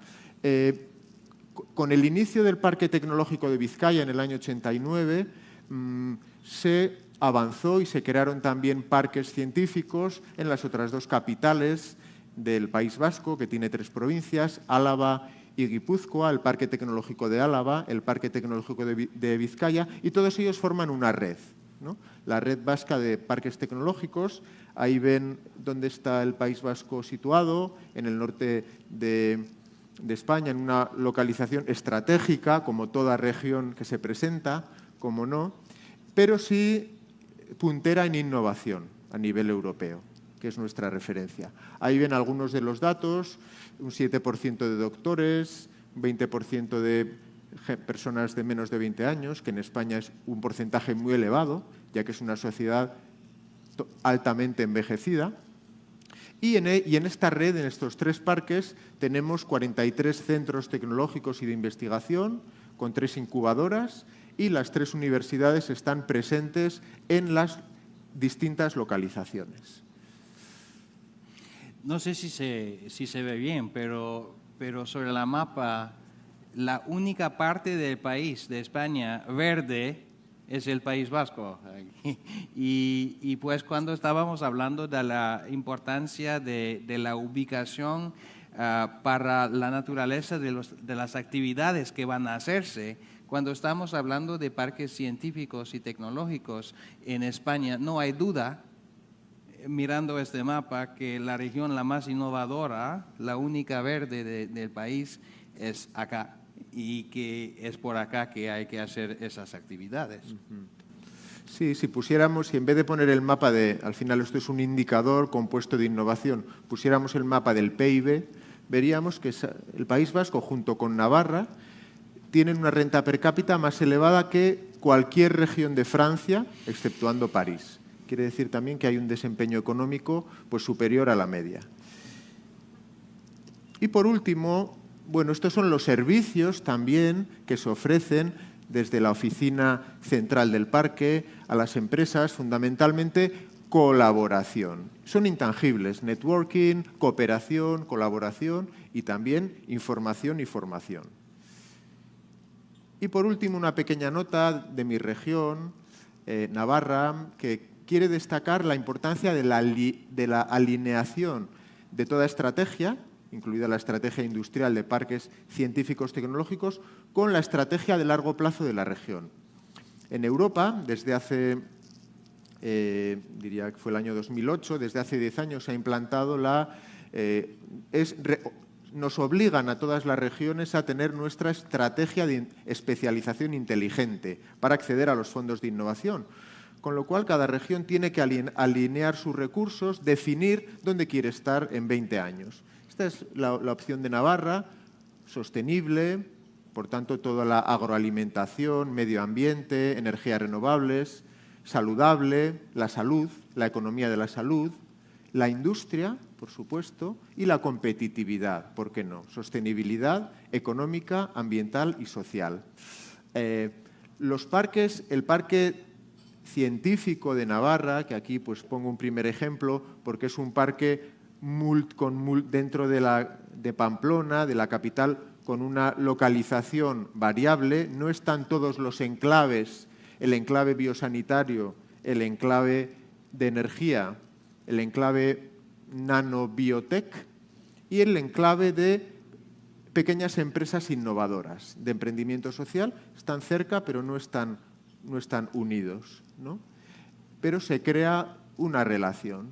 Y también he recogido arriba una figura que quizá está entre parque industrial y parque tecnológico, es la ciudad, pero la destaco por estar totalmente... Esto surge de la estrategia, porque si hay una estrategia, tiene que haber policies, medidas que realmente hagan real la estrategia. Y son medidas económicas. Esto es, quien cree una empresa o quien haga crecer su empresa en el sector estratégico, donde queremos aumentar la masa crítica y ser competitivos a nivel global, hay que apoyarle más que a otros sectores. Y esta es una decisión dura de la política, porque también las políticas económicas sectoriales pues, han sido criticadas, es difícil y todo baja al nivel de la empresa. Pero si queremos ser alguien en el mundo global, sobre todo en las regiones pequeñas, hay que enfocar los recursos, focalizarse, y por eso se creó esta ciudad agroalimentaria de Navarra, enfocada exclusivamente, solo admite empresas del sector agroalimentario. Y a ellas les ofrece, con dinero público, porque no he comentado que todos estos parques tecnológicos son públicos, promoción pública, se apuesta, se va por delante. Los polígonos industriales, básicamente también. Lo que pasa es que los parques tecnológicos dependen de los gobiernos regionales, mientras que los polígonos industriales de las municipalidades y algunos de ellos de las asociaciones empresariales, que también los gestionan y muy bien. Bueno, pues la característica particular de esta ciudad agroalimentaria es la energía, que es un tema que también ha salido. Una provisión centralizada de lo que necesitan las empresas que aquí se ubican, calor y frío. Muchas gracias.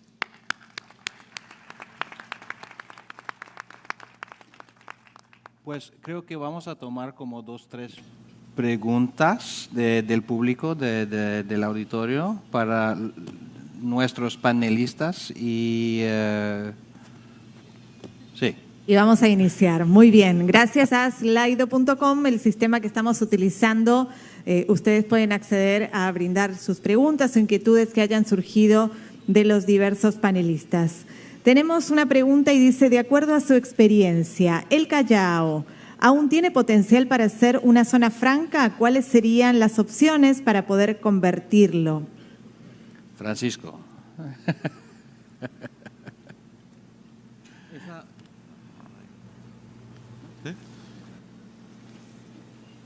Es una pregunta complicada, ¿ya? Porque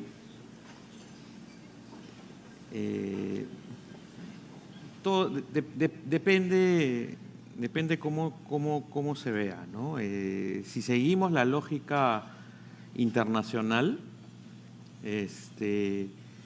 sí podría haber una zona franca en el Callao, ¿no?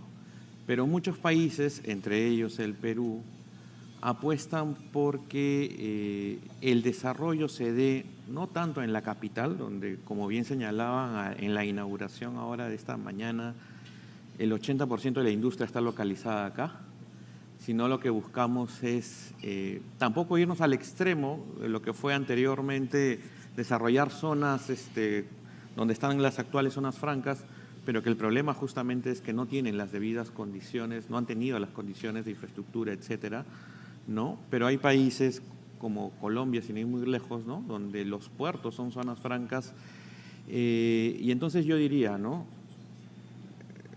Claro, se puede hacer una zona franca en el Callao, si consiguiéramos el espacio para poder hacerlas, se puede hacer. Hay espacios, bueno, en este momento se está viendo eso, pero lo ideal sería más bien, y ese es un esfuerzo que creo que sí en el Estado compartimos, es que debemos desconcentrar el Callao. 80% del comercio exterior peruano sale por ese puerto, y el puerto en este momento está en una situación, todos lo sabemos, un poco complicada, ¿no? Entonces, deberíamos apostar por tratar de desconcentrarlo, por un lado, ¿no? Y hay algunas alternativas, iniciativas que en este momento se están dando, ¿no? Entonces, y bajo el régimen actual no se permite crear zonas francas, ¿no? O sea, cada zona franca que se crea en el país se hace mediante una ley, ¿no? Entonces, hoy día, digamos, la situación sería muy complicada de poder hacerlo, pero bueno, finalmente, si el marco cambiara y se presentara el plan maestro donde se detalla cómo sería el modelo de sostenibilidad, ¿por qué no, no? Pero hay que verlo, hay que discutirlo, no es que no salga mañana, ¿no? Callao, zona franca. No estoy diciendo eso, sino estoy diciendo de que hay que analizarlo, hay que verlo, hay que estudiarlo, ¿no? Obviamente con el nivel de urbanización que ya existe, claro, hay un problema, una desafía de espacio para... Muy bien, Francisco, y en el mismo marco que usted está hablando, ¿en qué se diferencia una zona franca de un parque industrial y cuál sería el valor agregado de la zona franca? ¿A cuál de las dos deberíamos apostar para aumentar el PBI peruano? Ahí creo que me va a ayudar Jean-Paul porque él ha hecho justamente y también Martín. Pero yo diría, a ver, básicamente, desde nuestra concepción, ¿no? Las zonas francas están pensadas más para atender el mercado internacional.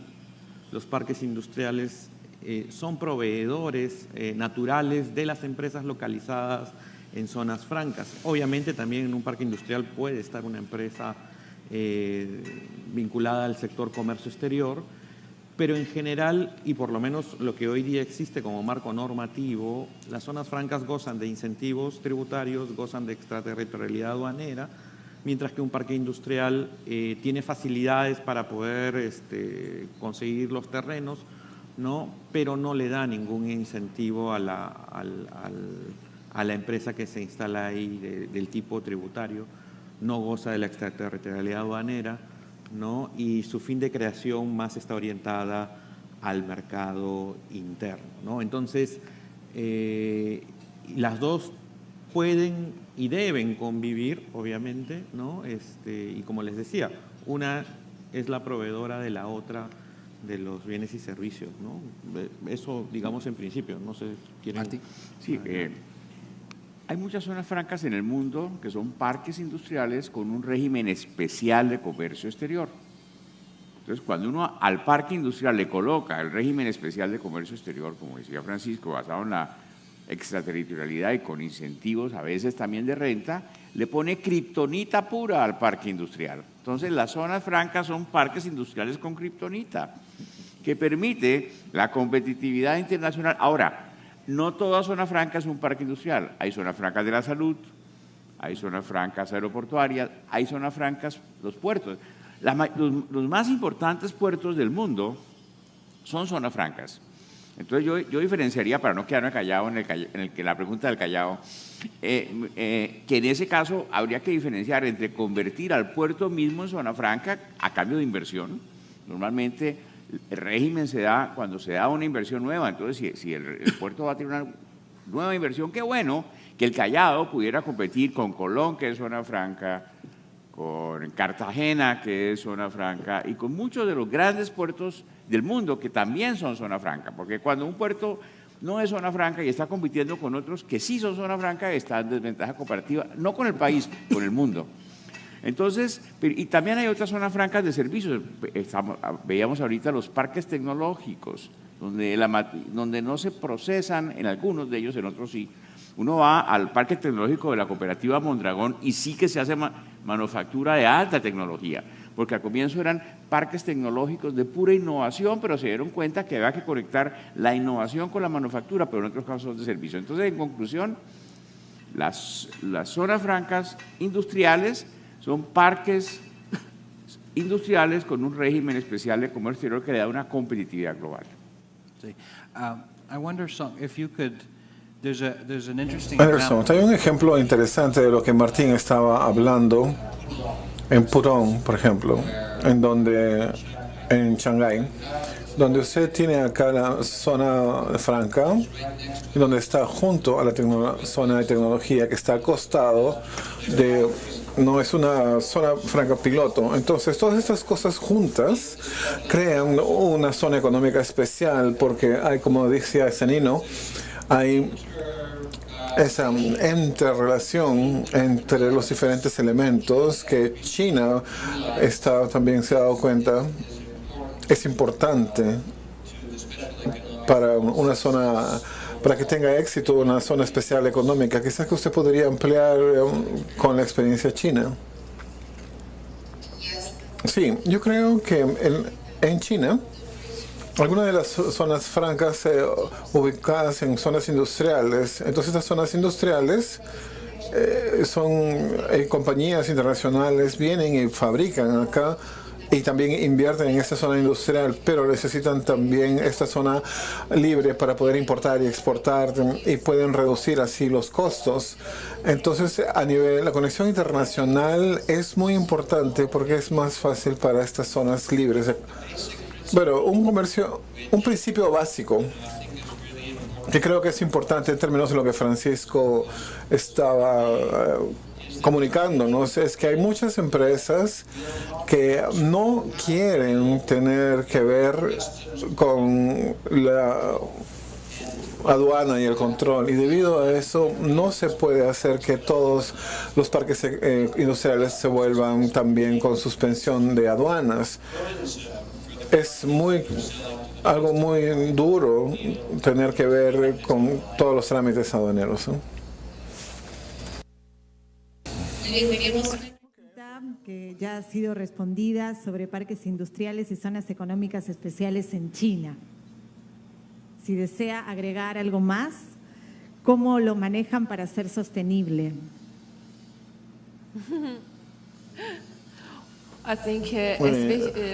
Yo creo que es muy difícil contestar esto, cómo administrar esto, porque el gobierno chino ha habido el primer nivel, el gobierno central ha hecho primero las políticas y ha hecho unos pronósticos de cómo manejar esto, y quieren también poner a prueba los estándares, ¿no?, para las descargas y para las emisiones. Otras cosas, la autoridad local tiene que pagar más atención, poner más atención a la protección del medio ambiente y a la inversión, y también han tenido tener mejores herramientas para que la cooperación de organizaciones internacionales sea posible.